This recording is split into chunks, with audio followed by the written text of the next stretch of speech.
Hello, welcome to Military Mayday. Got a two-part video for you. Very important stuff. This is off of BitChute, Jim Crenshaw. Not sure if this is the guy, but this is the channel. Doesn't have any other information. This is very important. Pay attention. If you like this type of stuff, like and subscribe. Thank you. Let me be very clear about something before we go any further. What I am about to walk you through is not commentary. It is not opinion dressed up as analysis. It is a forensic examination of a military collapse. The kind of collapse that does not announce itself with a single dramatic battle, but creeps in through the back door of logistics, of supply chains, of the invisible architecture that every modern army depends on to breathe. Stay with me through this full analysis, because by the end of it, you will understand something that most people, including most people in Washington, have still not fully grasped. I spent decades inside the American national security apparatus.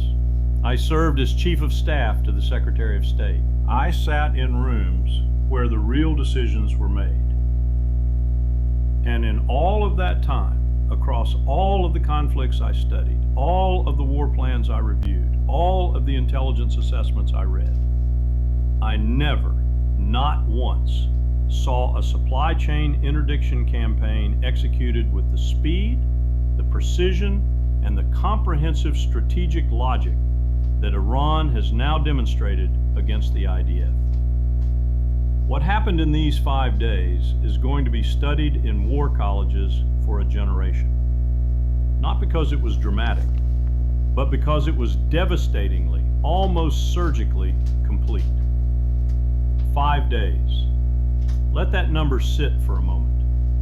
From the opening strike against Israel's primary logistics infrastructure to the point at which 120,000 deployed Israeli soldiers found themselves in positions they could not advance from, could not be resupplied to, and could not safely extract from. 5 days. 5 days from the first precision impact on the Ashdod port fuel terminal to the internal IDF assessment that sustained offensive operations were no longer supportable at current supply levels. 5 days from the most ambitious supply chain interdiction campaign in modern military history to the functional paralysis of a military force that the United States and Israel spent 50 years and hundreds of billions of dollars constructing and sustaining. What I am going to do in this analysis is answer the questions that actually matter, not the questions the cable networks are asking, the real questions. How did Iran identify, target, and eliminate 90% of IDF supply routes inside a single coordinated operational campaign? What does the sequencing of that campaign reveal about the depth and duration of Iranian strategic planning? What does supply chain collapse actually mean in human and operational terms for 120,000 soldiers? The fuel mathematics, the ammunition arithmetic, the food timeline, and the point at which physical deprivation translates into military incapacity that no amount of tactical skill can overcome. Why was the United States, with all of its carrier groups and heavy lift aircraft and logistical infrastructure, unable to execute the emergency resupply operation that Israel's survival required? And what does that inability reveal about the true limits of American power projection in a genuinely contested operational environment? And finally, what comes next? Who holds the initiative now? And what does the Middle East look like on the other side of this collapse? If you have been looking for analysis that goes past the headline and into the operational reality, stay with me, because what comes next is where this story becomes genuinely consequential. The operational architecture of what Iran executed over these 5 days was not improvised.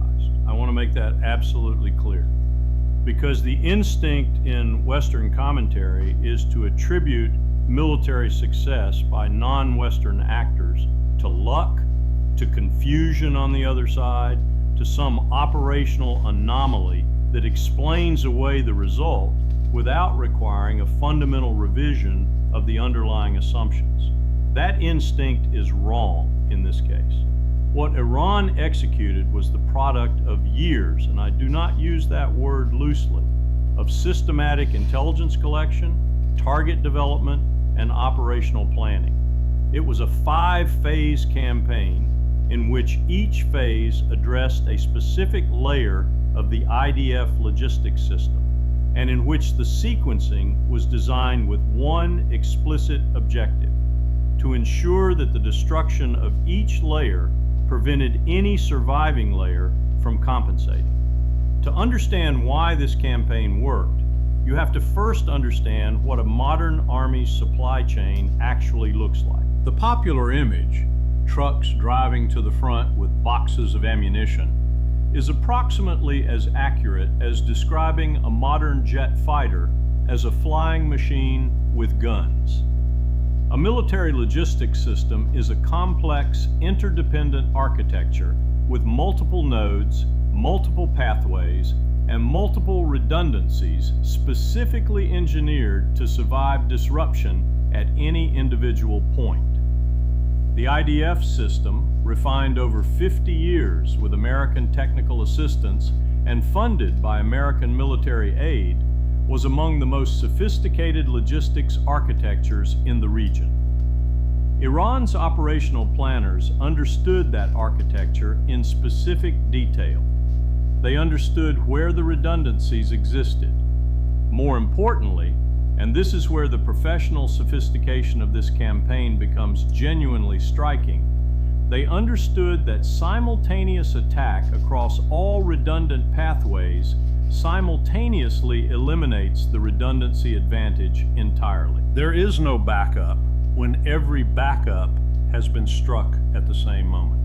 Phase 1 opened at 2:40 in the morning on day 1 with simultaneous precision strikes against Israel's 3 functioning port facilities: Ashdod, which serves as the primary military import terminal, handling approximately 55% of IDF equipment and munitions imports by sea, absorbed 34 impacts in a strike package lasting 28 minutes. The targeting inside Ashdod was not random. The container handling cranes serving the military cargo terminal were struck individually. The fuel offloading pier was destroyed in a sequencing pattern designed to produce complete structural collapse rather than repairable damage. The bonded military warehouse complex received penetrating warhead impacts designed to achieve internal detonation of stored munitions, not merely to collapse the external structure, but to destroy what was inside it. Haifa, the northern port that serves as the primary logistics gateway for forces on the northern front, absorbed 41 strikes with a specific targeting focus on its military fuel terminal and the rail connection linking the port to the forward logistics base network. The Red Sea port, representing Israel's only non-Mediterranean maritime import pathway, was struck by 18 weapons that destroyed its container handling infrastructure and severed its road and rail connections for the rest of the country. By the time the sun rose on day 1, 90% of Israel's maritime import capacity was gone. The IDF's logistics system, which depends on continuous seaborne resupply to replenish the consumables, fuel, ammunition, food, spare parts, that combat operations burn through at rates no domestic stockpile can cover indefinitely, had lost its primary replenishment pathway before most people in Tel Aviv were awake. But if you think that was the full extent of the campaign, it was not. Phase 2 had already begun before Phase 1 was fully concluded. The second phase targeted the overland logistics network connecting Israel's surviving stockpile locations to its forward deployed forces. 12 major road bridge crossings on the primary logistics routes between the central stockpile complex and the northern and southern operational fronts were struck by precision weapons, achieving structural collapse at the bridge deck level. Not damage requiring repair, destruction requiring complete reconstruction. The rail lines serving the northern logistics corridor were struck at 9 separate points, each chosen to maximize the length of track rendered unusable by a single impact. This phase reflects a targeting logic that any serious military analyst should recognize as sophisticated. Rather than attacking vehicles on the road, a tactic that is operationally costly and produces only temporary disruption, Iran's planners attacked the infrastructure that the vehicles must use. A destroyed bridge cannot be bypassed by a different route when every bridge on every alternate route has also been destroyed. The IDF's overland logistics capability was not degraded. It was structurally eliminated.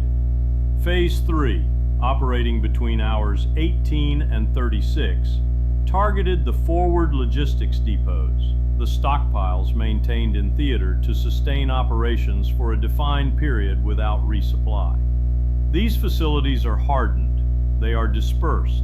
Their locations are among the most closely held operational security secrets in the IDF system. The fact that Iranian targeting databases included accurate location data for the majority of these facilities is itself a finding whose intelligence implications extend far beyond the immediate military situation. 11 of Israel's 14 identified forward logistics depots were struck. The 3 that survived did so because they were located within urban areas where the collateral damage calculus constrained the strike package, a constraint that Iran's planners appear to have consciously incorporated.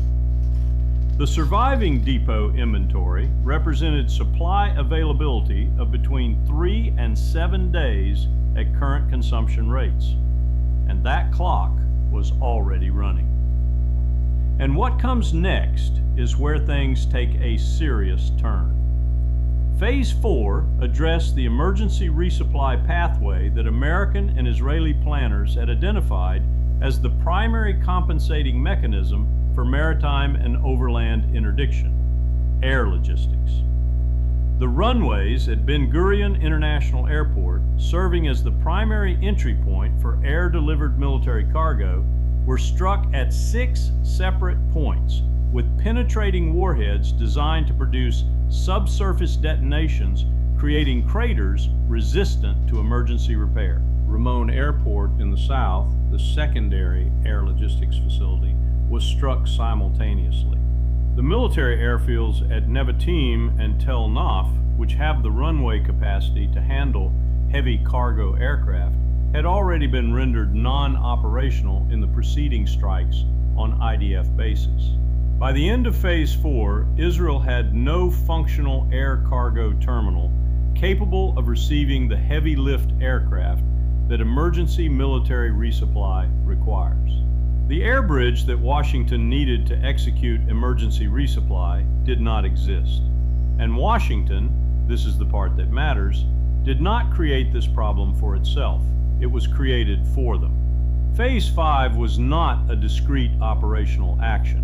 It was a sustained campaign of targeted strikes against repair attempts, emergency logistics improvisations, and any emerging alternative supply pathway. When Israeli engineering units attempted emergency bridge repair on 2 of the destroyed road crossings, follow-on strikes destroyed the repair equipment and the partially completed work. When commercial vessels attempted to approach Ashdod through improvised transfer arrangements, interdiction assets made clear the approach was not viable. The message of Phase 5 was unambiguous. The supply chain interdiction was not a one-time event.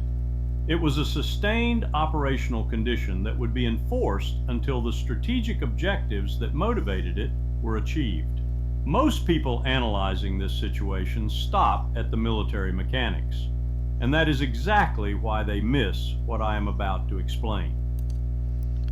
Let's stop it there. Wait for part 2. It's much more interesting. Like and subscribe. Thank you.